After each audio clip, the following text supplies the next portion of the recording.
Elections in the Democratic Republic of Congo that were due last year won't be held before April 2019, the Electoral Commission said, a delay that undermines a pact President Joseph Kabila's supporters made with his political opponents for him to step down this year.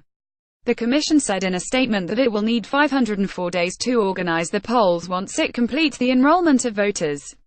The body says it has finished the registrations in all of Congo except the conflict-ravaged Kasai region, where it began in early September, and said it will take 3 months.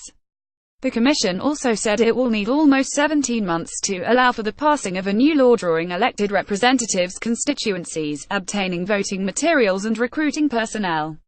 Kabila, who's led Congo since 2001, was meant to step down at the end of his second term in December 2016 following an election to find his successor.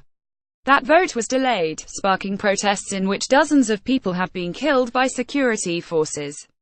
The delay of any polls until 2019 undercuts an agreement his political coalition struck December 31 with opposition parties. Under its terms, Kabila's opponents accepted he could remain in office if elections for the presidency, as well as parliamentary and provincial positions, were held this year. Congo, Africa's biggest copper producer, has never had a peaceful transfer of power. The Rassemblement, the largest opposition coalition, accuses Kabila of being the main obstacle to the timely holding of elections and wishing to stay in power beyond the 2 terms stipulated by the constitution. Last month, 2 of its most prominent members, Moise Katumbi and Felix Tshisekedi, called for a transition without Kabila if elections aren't held in 2017. The holding of elections has become a political tool of Mr. Kabila to distract the people, Jean-Bertrand Devanga, a senior Rassemblement member, said by phone after the latest announcement.